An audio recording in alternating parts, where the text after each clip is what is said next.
Welcome to interesting discussion on the unknown facts of COVID, the complete treatment process. Let's start with understanding our immune system of our body, the COVID lab tests and important markers, the disease prognosis and progress, and the complete treatment process with the decision typically made by physician before taking any key action items. So let's understand our body in detail. Our body is made up of 15 trillion cells in a adult human body, and the cells are the basic unit of organisms which forms the different tissues like skin, eye, liver, lungs, etc. And these organs form the organ system which forms different organisms like animals, plants, and human beings. So the cell is the basic unit of our body. Our body is like a cell factory which manufactures different types of cells continuously, and we know 100 billion new cells are being built every day, and around 200 million cells are being destroyed. So in a normal human being, all the cells are being replaced once in every year, and we are a new human being once after every 7 years. So, if you just deep dive into a human cell, it consists of various parts that you have read in your schools, but we will focus on few key items: the nucleus and the DNA it contains, the ribosomes part, and the cytoplasm, the intercellular material that is present inside the cell.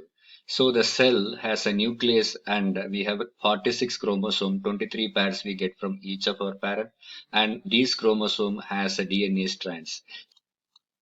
DNA and chromosome are the basic genetic material found in all organisms. DNA is divided into genes, which are like recipes or templates. We get the genes from parents, which decides how we look, grow, and move. In plant, it decides which proteins are to be produced to determine the color of the plant. Genes define the functional product and tell the cells how to behave for a particular situation. This is through the different combination of proteins they produce for each of the functions. There are different nucleotides in the DNA which form 3 billion base pairs in a human genome, out of which 99% are identical to all the persons, whereas the 0.1% differs from person to person based on their individual traits that they receive from their parents. The 3 billion pairs of DNA uses some of their strands as a template and recipes to build a molecule called RNA for specific purposes. These produce a synthesis of proteins and amino acids. RNA contains four nucleotides that are circled like cytosine, guanine, adenine, and uracil. Just remember them to see how they are used to make the amino acids and proteins. Thus, a DNA uses the RNA strand as a template to group the set of nucleotides through mRNA, and each of these three sets is called a codon, and this combination is repeated by a start and stop codon, and each of these combinations produce a particular type of amino acid, and the chain of amino acid is called a polypeptide chain, and the above process is called transcription, and the below one is translation. So why do we see this? You would have seen the RT-PCR test, which is nothing but a reverse transcription, where our samples are reverse transcribed to understand the kind of RNA the virus possesses, and we have the mRNA-based virus vaccines available today. So these things are essential to know the details of the prevention and protection. And these polypeptides are grouped to form a specific kind of protein. To understand how these amino acids are produced from the RNA, if we just form the four nucleotides combinations in left, top, and right, the three letters codons which are getting formed in different combinations, we get 64 such combinations, and from the 64 triplets, we are getting the 20 amino acids. Out of that, some are used for start and stop. These three are used for stop, hence we have 61 triplets. Actually, the AUG is a methionine which is used as a amino acid and also a start encoder. So we have this series of codons with start and stop sequences, and they represent different amino acids and polypeptide sequences, which in turn produces the proteins actually. We have seen the mRNA which creates the amino acids and proteins, and there are other types of RNAs like tRNA, which is present in cytoplasm, which also gathers the amino acids and brings to the ribosome, where the rRNA combines both the amino acids produced by mRNA and tRNA to produce the needed proteins. We have seen what activity is happening inside the nucleus through mRNA, and with that, the tRNA brings the amino acids from the cytoplasm, and the ribosomal RNA combines the both mRNA and tRNA brought amino acids, and then it forms the polypeptides and proteins together. So, if you just take the messenger RNA as a messenger which is operating on the floor with a specific template, the tRNA could be the storekeeper maintaining the inventory of needed amino acids which brings to the ribosomal cell, and the rRNA is the mechanic or the one which combines the tRNA and rRNA to produce the needed proteins of different gene segments. So the needed proteins are produced on the command and control process with the start and stop on the need basis, and they are released to the cell material and flows to the needed organs as and when needed through the coding process through transcription and translation. There are different types of protein created in your body, like digestive enzymes, the antibodies which support immunity, and those help to move the essential molecules across the body. With this understanding, let's see the anatomy of a virus, which is a primitive organism and which doesn't want to kill humans but just want to find a place in our nasal cavity and lungs. And its viral replication causes the issues. It has a RNA similar to our human cells with the specific instructions. So the viral entry into our body through the specific receptors of our cells, where the virus entry makes the mRNA of the virus taking control over the original cell contents and codes, and that uses the new code to replicate the viruses across our human body. So when the new virus enters into our cell, it takes 2 to 14 days to incubate and replicate its own copies into our stream. Whenever a disease-causing virus enters to our cell bodies and start replicates inside the cells, our immune system responses takes place in few days by producing the needed antigens to fight back the viruses. There are two kinds of immunities. One is cell-mediated immunity, where it's mostly triggered by the T cells or the killer cells. You will see the CD8 properties of the cells, and the antibody-mediated immunity where the B cells produces antibodies which can neutralize the virus. While our body produces the natural immunity after infection from COVID, the immunity can be also induced through the vaccines. There are three major kind of vaccines which produces immunity, like the protein based, where the spike protein of the virus is purified and injected, and there are viral vector vaccines where the spike protein gene is purified and transferred through a vector. This is the process involved in Covishield, and there are mRNA based vaccines which uses the mRNA strand of the virus to simulate the virus condition in our body and produce the spike protein and needed antibodies in our body. For example, the Moderna vaccine uses mRNA of a coronavirus and injected through a protein and to a human body induces the spike protein and antibody production in our body. The Moderna vaccine uses mRNA 1273 code specifically, which synthesizes and used to produce the needed ribosomal activities to simulate the viruses in our body. This table illustrates the different types of vaccines used in different countries, where Pfizer and Moderna are the RNA-based vaccines which require two doses and a specific temperature to be maintained for its efficiency, and Oxford AstraZeneca is used in the name of Covishield, which is a viral vector type of vaccine used in India, and the other kind of inactivated viruses like Covaxin uses a deactivated virus to produce the needed immunity in our body. Let's see how our body immunity reacts to a viral infection. Assume that you got infected by being in a crowded place or a family function, and it takes up to 2 to 14 days for the virus to be incubated in our body and start replicating. On an average, the symptoms are started appearing on day 5, like fever. Once that fever symptom increases in our body, the immunoglobulin M, which is IgM antigen, starts building up on the day 5 to 7, represented by the red line, whereas the antigen IgG starts building on the 7th day as a immune response to our cell. This IgM is present on any infection in our body, not only due to COVID, and IgG could be in our lymph node like our groins and our armpit in a regular infection as well.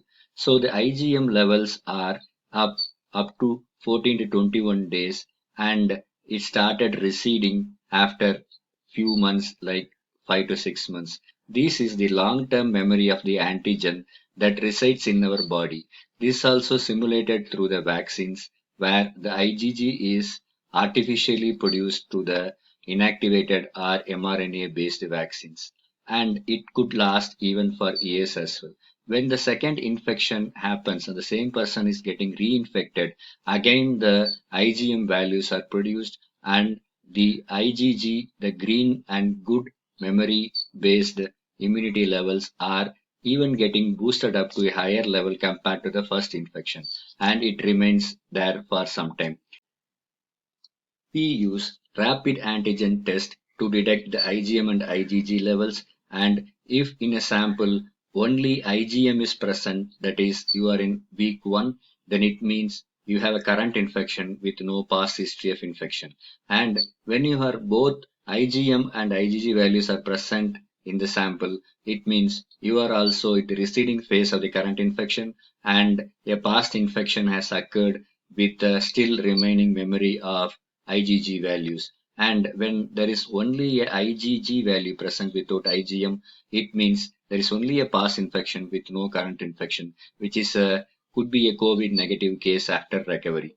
So this rapid antigen test detects the presence of antigen, but it couldn't confirm the virus presence of COVID. So it's not encouraged by ICMR in recent days. Effect of vaccines on our body's long-term immunity, that is IgG levels, are charted here for 4% for especially an mRNA-based vaccine, where we find that after a week, these IgG level starts increasing, and we administered the second dose on 21st day for first person and for 28th day for next 3 persons. We could clearly see that the immunity levels are boosted up from the original levels, and it remains there for months of the vaccinated person. This clearly states that the vaccines protect us for a long term with the needed immunity levels, and we all should go for that.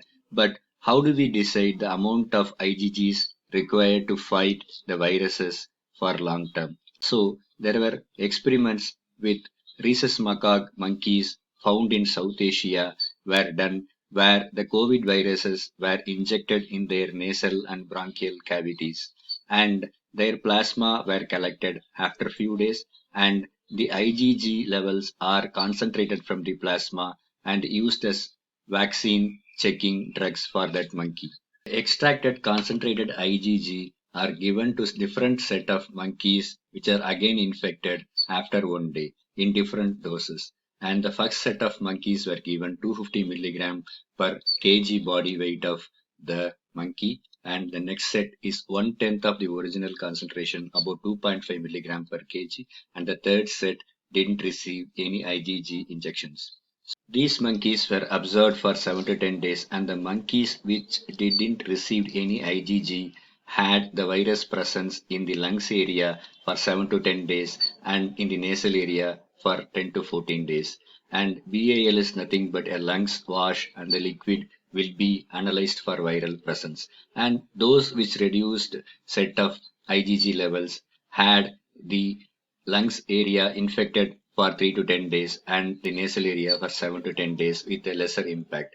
And the monkeys which had highest level of IgG had no viruses present in them. So the antibodies are protecting the monkeys indeed. And there are different types of antibodies present like the spike protein which acts upon the outer layer and the neutralizing antibodies NAB and the receptor binding domain which acts as a bridge between these viruses and our cell. So all these virus levels were analyzed and found that for a better protection, NAB levels of 50 in a titer and RBD levels of 100 and spike protein levels of 400 in ELISA's test are needed for adequate protein production in our body. We find that people with low IgG levels are not impacted, and the study reveals that the cell mediated immunity plays a good role, which are the cytotoxic or killer CD8 cells. To understand that some monkeys had depleted CD8 levels while others had the concentrated levels. With even low levels of IgG, we find that the monkeys with low level of CD8 had a virus presence while the others had not. With this, we understand that vaccines are definitely a protective shields for us and everyone should go for that. Now we shall see different diagnosis and treatment protocols of COVID. COVID impacts people in three ways, where 80% of the people are having mild to moderate impact, 15% are severely impacted, and 5% go to a critical stage. While mild to moderate cases are recovered in 7 to 10 days, other three cases can develop a COVID pneumonia, and severe and critical cases could lead to an ARDS. We know that though there are different symptoms, the key symptoms to watch out are the fever or chill development, dry cough, shortness of breath, body pain, and sudden development of loss of smell. We need to know that these symptoms gets 2 to 14 days or at an average of 5 days to emerge. We need to note down the first day of symptoms and not the first day of positive test result as day 1, which is typically happens as 4th to 5th day. And most of the people, around 88%, have fever as the first symptom, and some develop gastrointestinal symptoms like diarrhea, etc. in 10%, and almost 67% develop a dry cough. Other symptoms like fatigue, runny nose are in few cases as represented in percentages here. Typically, after 7 to 10 days of infection, our body develops different symptoms. Since COVID is of same family of cold and flu, the symptoms could be similar, but watch out for COVID specific symptoms like dry cough and fever. For the first 3 days, typically the infections are around the facial area, causing dry cough and sore throat. For 14% of the patients, after day 5, it starts moving to lungs, causing pneumonia, and the other 5%, it could be even severe. At the end of 3 weeks, typically patients get discharged, or it could be lethal for patients with comorbidity cases. So watch out for these key symptoms, isolate yourself, and go for RT-PCR or antigen test immediately after 3 days of symptoms. The rapid antigen test based on the two antigens that we discussed earlier. The blood samples are collected and placed on a toolkit which shows different markers. For a negative patient, it shows a line on the C, and for IgG positive, which indicates a past infection and no current infection, the lines are shown in C and G. Typically, for IgM positive, we have lines in C and M, and for both IgM and IgG positive, which indicates current and past infection, all the three lines are present. The sample report shown here reads like if IgG is weakly positive and IgM is antibody is positive, then it indicates patient has a current infection and in recovery phase. A fully recovered patient's result would read like this with no IgM and the immunity antibody IgG has developed. A typical lab report also could be based on the combination of IgM and IgG with figures like 0.08, which is less than 1 indicating its negative value, and it typically costs 1500 and discontinued as per IgMR because the infections could be due to other viruses as well. When to go for the test? During the 7 days after the exposure, the Levels of viruses are lesser and the test is not recommended during these days. The advisable days are during 7, 8 and 9 and you need to be quarantined for the 14 days from your first day of symptom. RT-PCR is the ideal test to be taken to find the virus presence accurately and is a gold standard. It stands for reverse transcription polymerase chain reaction, where reverse transcription refers to the DNA to mRNA coding phases. The swab is taken from the patient, it inactivated, and RNA is extracted and transferred to a plate in a specific machine, and its fluorescence is observed. The number of cycles after which the virus is detected is called the CT value of PCR, and the values below 35 are the COVID positive. Lower the CT value, higher the viral load. It costs around 1500 and a typical patient results would read like this, having a CT value of 24 detected as positive.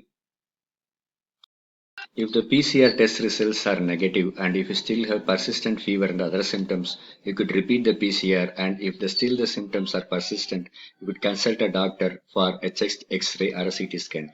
If the results are positive in the first 5 days with no or mild symptoms, you need to be in home isolation with lot of liquid intake, you need to track your fever, and aged and comorbid patients on vigilant care.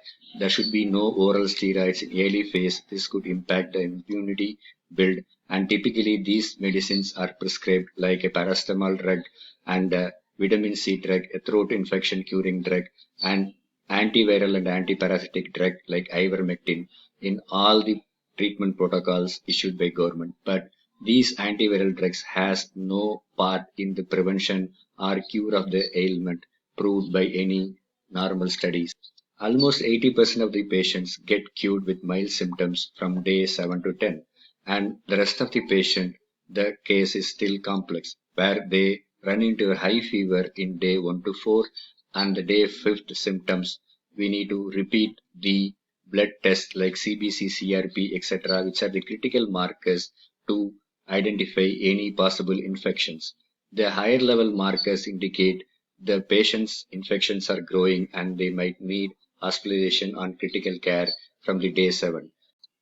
The set of blood tests typically done by hospital for a COVID patients are CBC, CRP, HbA1c sugar, D-dimer, etc., where most of these indicators show a higher value during the infection phase, while others like lymphocytes show a reduced value. You will see those tests in detail. The D-dimer test is to find out the presence of any serious blood clot in our bloodstream, and the normal values are in the range of 250 milligram per ml for a healthy patient, while it increases to double the level during the infection. The cost is around 1000 INR. The probability of survival with low D-dimer value patients are higher, while with higher D-dimer value patients, the probability of survival gets worsened over the days. The treatment to prevent the unwanted blood clots are through the injections like Clexane. The LDH is another important test to detect the lactase dehydrogenase kind of enzyme found in tissues and cells of various organs, which could impact the infection spread. And we have other possible tests like interleukin 6, which is a protein which helps to find the inflammatory responses encoded by a specific gene called IL-6. It mediates the communication between cells and regulates its growth, which a possible formation of cytokine storm from the shower can be predicted with the increased level of IL-6. So typically a range of 5 nanogram per liter will be a normal range, whereas the increased range will be observed during the infection phase. And this is a very costliest test, around 2.5k INR. The other test could be the ferritin blood protein test, which to indicate the iron storage levels of body during the infection. Typically, the storage levels are very high, and for the normal range for a female, it could be 200, whereas it shows 311 for a patient with infection. This costs around rupees 500. CRP is another key test, which is a protein produced by the liver, and its values are increasing levels when there is an inflammation in the body It's not only for COVID, for any other information also the levels are higher. The typical ranges are below 6, and during infection it peaks to 50 to 80 milligram per liter. It cuts around 200. The complete blood count has a set of parameters reported from the serum, but neutrophils and lymphocytes are to be watched of. The ratio of both will be typically below 3.5 for a healthy person, whereas for an infected person, the neutrophils increases, the lymphocytes decreases, leading the ratio to grow above 12. It costs around 400. Would have taken the fasting and PP blood sugar levels, but HbA1c measures the average blood sugar over past 3 months. Typically, we need to have a good control of the sugar since in case of steroid treatment of a COVID, the insulin need to be applied if sugar levels are not controlled and the levels above 6.5 leading to 4 comorbid cases in COVID. And all these tests are repeated 2-3 times in a hospital stay of 5 to 8 days and it could cost you around 5 to 20K for a typical hospital stay. And ESR is another key test to identify any inflammation. It is the rate at which the RBC are descending in a test tube for 1 hour in millimeter per hour range. The higher the rate of descent of the RBC indicates higher level of infection. Normally the ranges are below 20 and during the COVID it could increase to 50 or 60 ranges. Elevated level of ESR associated with inflammatory diseases. This is also a part of CBC test. And remdesivir is often prescribed to many of the patients nowadays and as a pack of 6 vials recommended and medicines like Covifar is used for the treatment of moderate cases. It doesn't work for mild cases or severe cases and mostly effective between 4 to 7 days. It only believed to reduce the hospital length of stay and doesn't prevent any death or adverse conditions. Not useful for acute cases. It costs around 4 to 10K in private, whereas it's below 2K in government areas, where the remdesivir is believed to prevent the replication of viral cells and can reduce the hospital stay. And the further complications could happen when the COVID patient has high fever and the blood markers are at high levels consistently in repeated tests. The doctor will decide the admissions are further critical care treatment with antibiotics, anti-blood coagulants are given. And for a low blood marker ranges within the upper control limit, the patient is under closer observation with increasing levels of blood markers, the doctor advises on 7th day for the CT scan, which shows a CT score out of 25 indicating the severity of lung infections. For scores less than 8 with good RR and SpO2 values, the patient returns to normalcy sooner.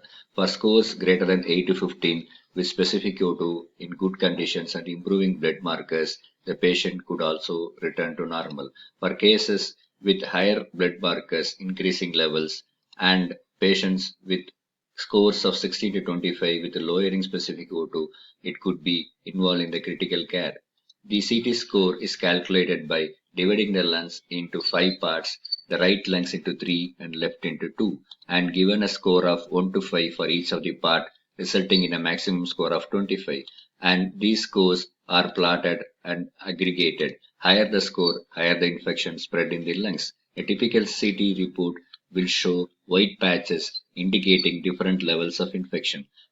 Another important score in the CT scan is the CORAD score, which indicates the presence of COVID in the scale of 5 and 6, and below that the infections are minimal.